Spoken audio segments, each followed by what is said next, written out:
Thank you, and hello everyone. So we'll speak today about planning and optimization and how these sort of capabilities within an organization support your sustainability goals.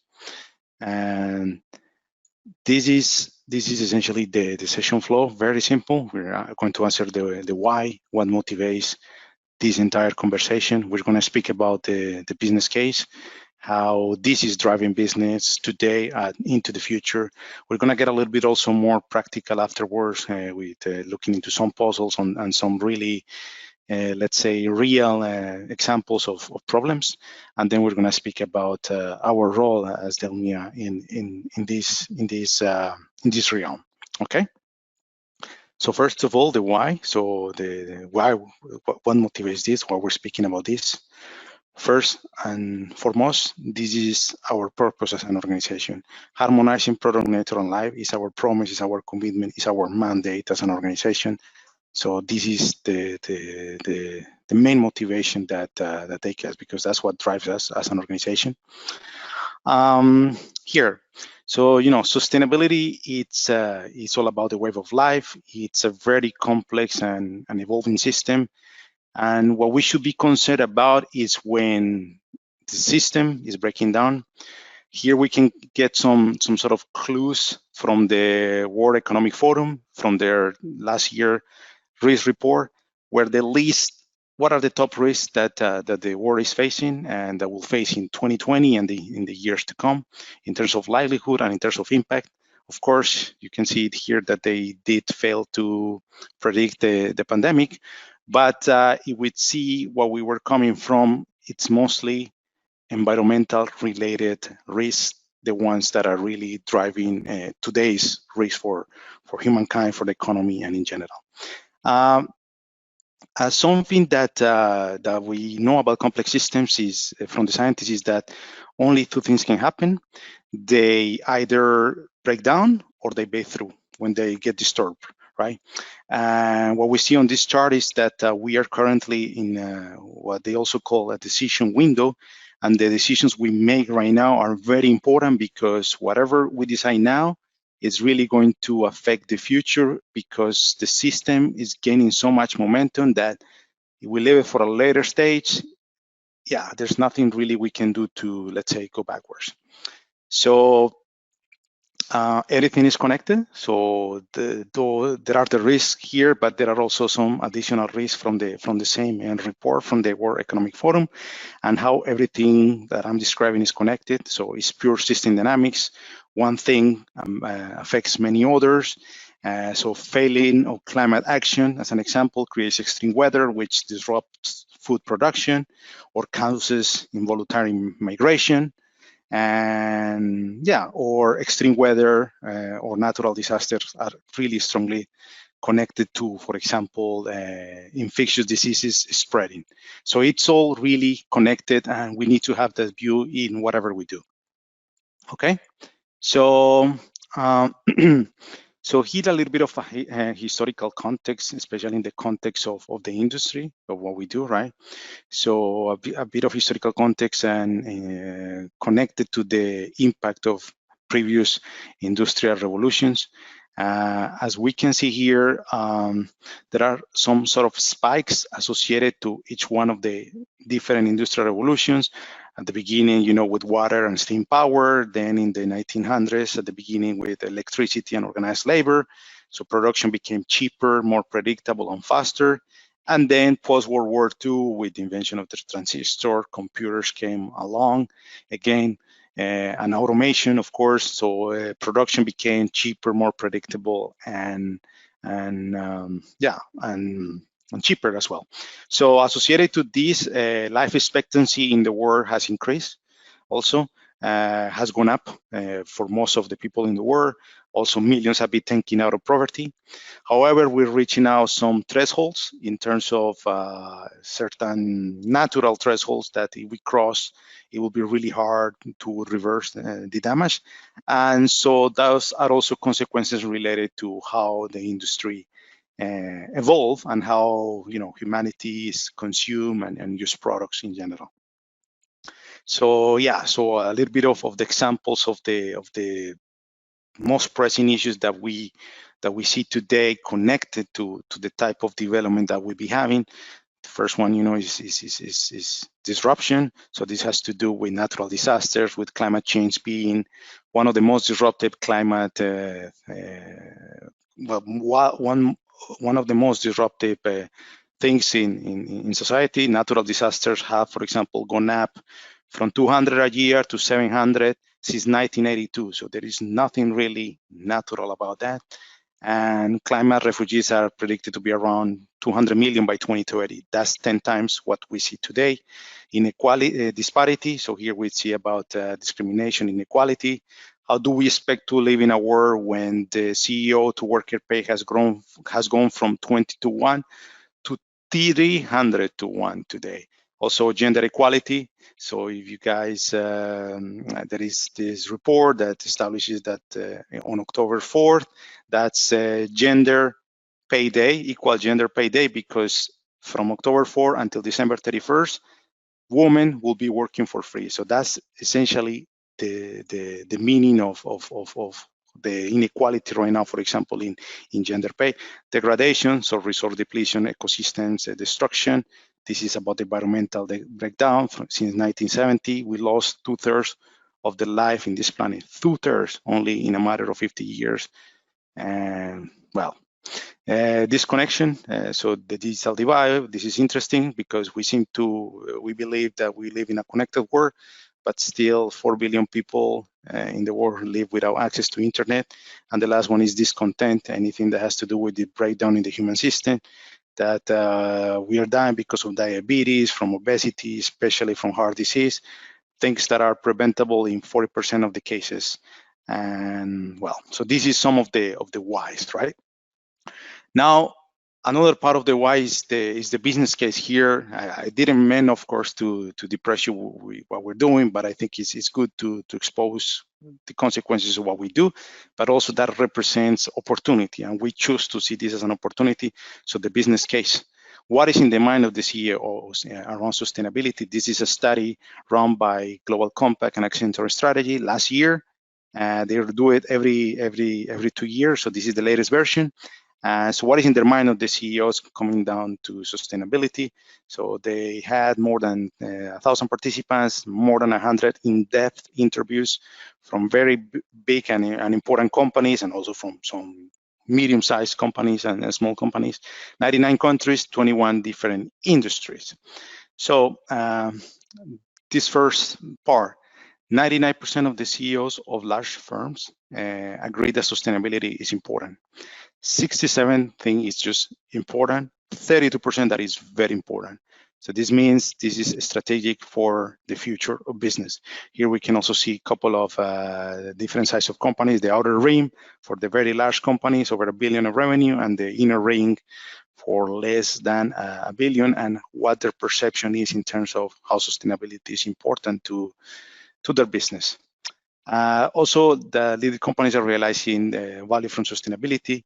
Is connected to the previous one, sustainability, creating value to business today and in the next 10 years. So we see a growing sentiment that the more we move into the future, sustainability is going to be even more and more important. But we also see at the numbers, it's also very important today to create value in different aspects like brand increase, revenue growth, cost reduction, risk mitigation. It's very, very in the top of the mind of CEOs as it stands today. So good one for us, promising technology that will really help accelerate and enable a more sustainable future for the world and for the industry. Digital comes on top. So digital will be some of the technologies that will be the most transformative to tackle sustainability challenges. So yeah, that's also in terms of for us, it's also as DELMIA, for us it's also a call to action to ensure that our technology is there and is ready to help these transitions, right? So one approach when we're talking about sustainability, that on the global scan sustainability study, yeah, the source is right there. They surveyed thousands of sustainable development experts coming from practitioners, corporates, government, NGOs, education, more than 800 in 78 countries. And the blue circle is circular, and I'm going to go into a little bit of details about this. If there is one thing that we need to focus on, what it would be, this is the majority come to the same conclusion, is about creating the circular economy. So this is the one thing we really need to get right, because otherwise we're heading over the cliff at 1,000 miles an hour, and nobody wants to stop growing, right? So you will never really hear a CEO saying that that we want to head for zero or negative growth, and also you will never hear a politician, although in the current context you do hear that, calling for zero growth or even degrowth. So we cannot keep growing on a finite planet unless we reach, a fully circular economy. So that's where there is zero waste, and nutrients keep going around and around. So there is no really waste in a circular economy. Yeah, for the circular economy, this is a study developed by McKinsey and the Ellen MacArthur Foundation, the most important think tank in the topic. And there is an estimated that there will be 8.4 trillion savings and returns for over 1.7 million by the year 2030. So the circular economy is also representing a huge business opportunity for many in general. So yeah, and also when we look into the circular economy, we also are creating and establishing a link to climate change. There is also a report from the Ellen MacArthur Foundation on material economics, is from earlier this year, that establishes that greenhouse gas emissions are not falling quickly enough to achieve climate targets, and switching to renewable energy can only cut it by 55%. The rest of the remaining 45%, it's about the circular economy. So this is essentially these 45% come from how we design, manufacture, how we move, distribute our products, how we use our products, how we produce food. So from this context, our DELMIA customers really play a role on this part of the pie. So do we as enablers and accelerators for the circular economy. So a little bit, what is it in the context of global operations? Some of the keywords that you will, if you read a text about what the circular economy is all about, you talk about business models, about recycling, about digital resources. But what I really like the most, this diagram. So a circular economy seeks to rebuild capital, whether it is financial, manufacturing, human, social, or natural.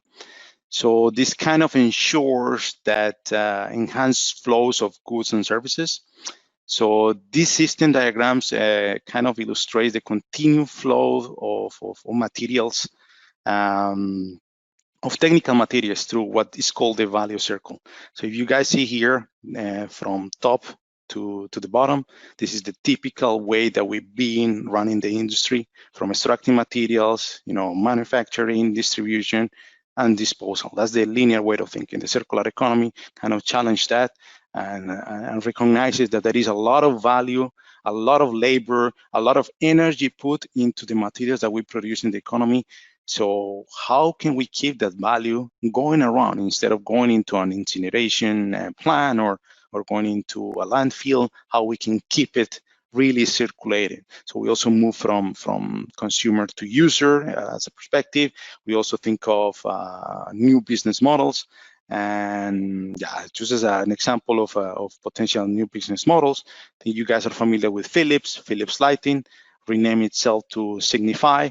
So they don't really sell anymore the infrastructure or the devices to, like the light bulbs or lamps to provide light, but they sell the service of light. So that also creates an incentive for the manufacturer to create products that are durable, because the less they need to replace a light bulb, the more profitable they're going to be. And they also design these to be durable, but also to be easily taken apart and to recover those materials that are really precious in general. It starts with design. I think this is a start for the circular economy, because since the moment we design, we are already making a lot of decisions what can happen with that product at the end of its lifespan as we understand it today. Also, the circular economy has a principle that waste and pollution are design flaws, and these design flaws should be eliminated from the design part, right? So we design products with a view to repair, reuse, remanufacture, and keep it in use as much as possible. So here now connecting a little bit more to what we do. So we're talking about here that business models need to evolve, supply chains need to be reconfigured, production lines also need to be reconfigured or adapted for these new business models. Some puzzles, some of the problems we have. I think I really like this one. For me, this kind of image really caught my attention a year and a half ago when I first saw it. So this is from 2019, I believe. So yeah, this is from 2019. So 78 million of tons of plastic are produced every year. 32% leak into ecosystems. So the islands of plastic we see in the world come from this equation, right? 40% going to landfill, but landfill is just putting it into the ecosystem in a more controlled manner. But yeah, that takes hundreds of years to really decompose and return into the biosphere. 14% goes into incineration to recover some sort of energy, but there is also a lot of externalities like pollution going into this process. 14% of all the plastic produced gets collected for recycling. 4% gets lost in that process. 8% loses value, so meaning that we use something that had a lot of value into something that had less value. I don't know, as an example, from a coffee cup into a key holder, because probably that has less value than a coffee mug, for example.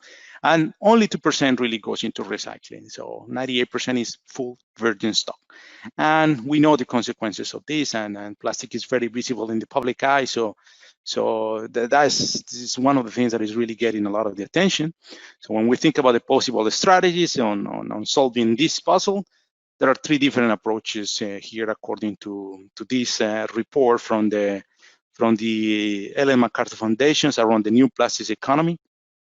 So you can think about materials. So what kind of materials go into plastic? So fundamentally changing plastic itself. And we also can think about recycling and changing the economics of recycling and improving radically quality, and also reuse.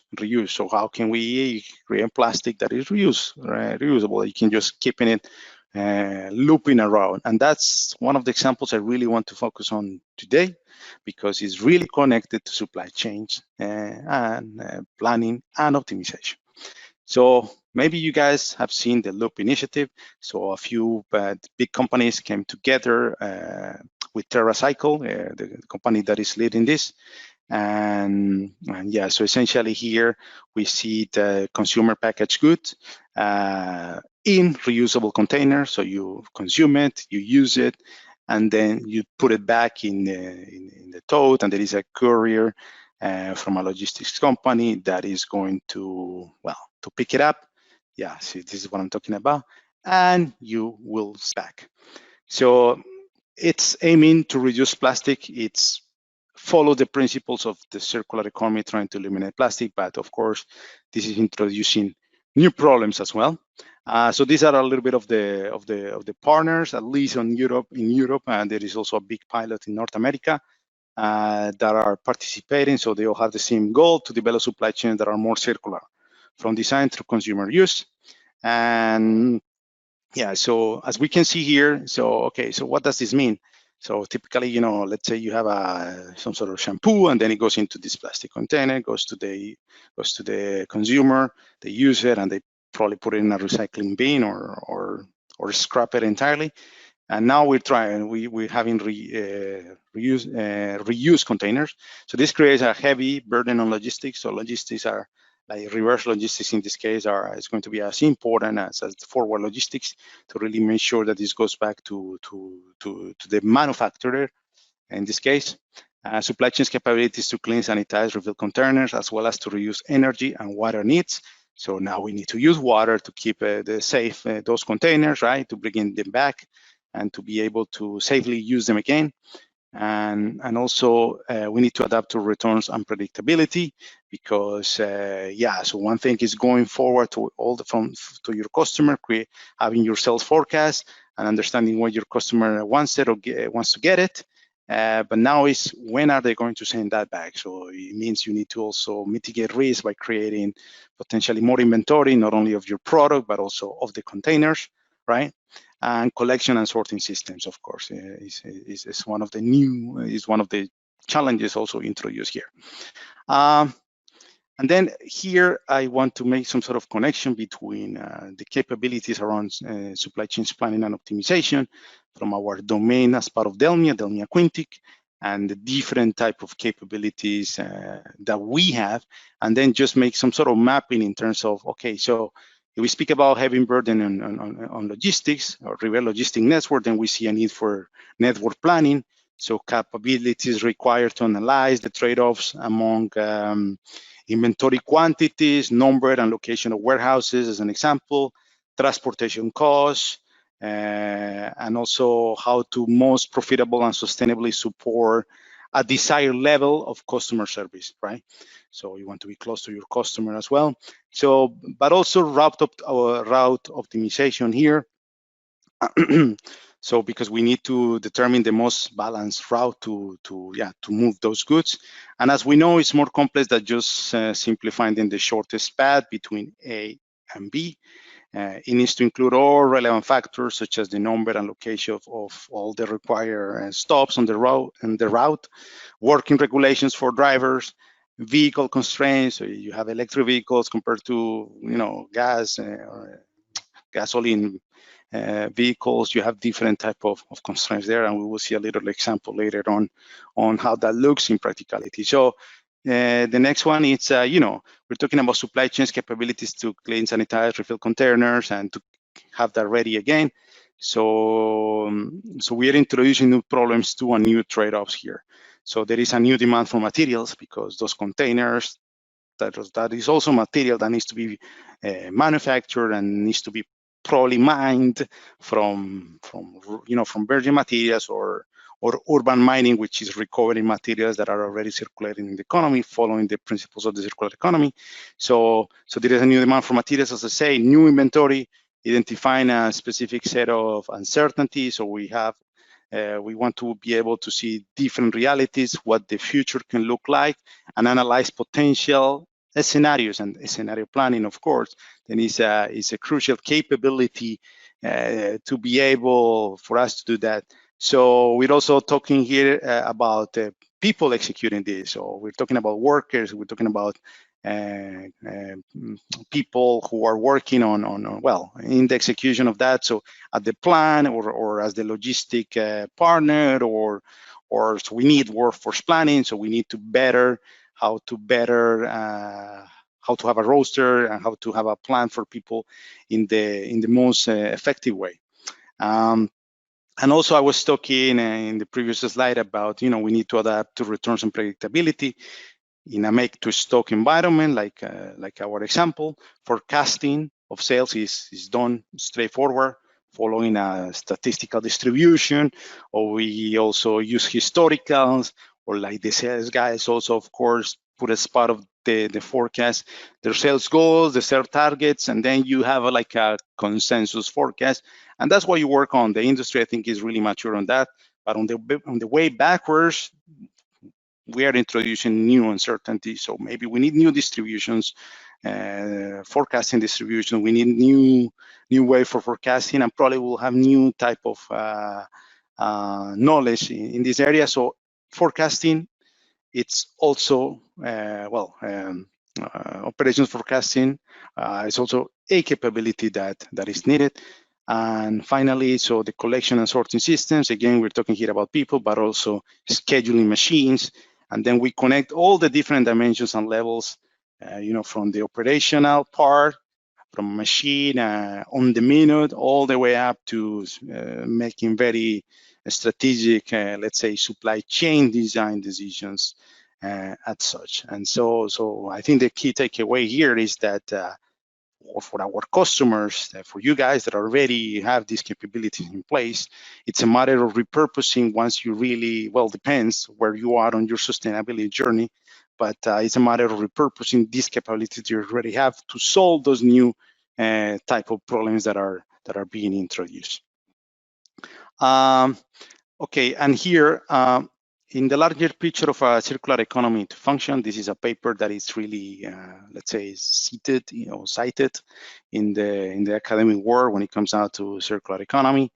And so the conclusion of the paper is that the creating the circular economy is an information problem, because, let's say you work as a recycler, so you want to sell your material, but then there is a lot of uncertainty of the quality of the materials, a bad perception from potential buyers on how the material is. So these are the details. There is a lack of information about available quantities of recycled resources on the market. So this is not transparent. So it's hard to collaborate on secondary resources.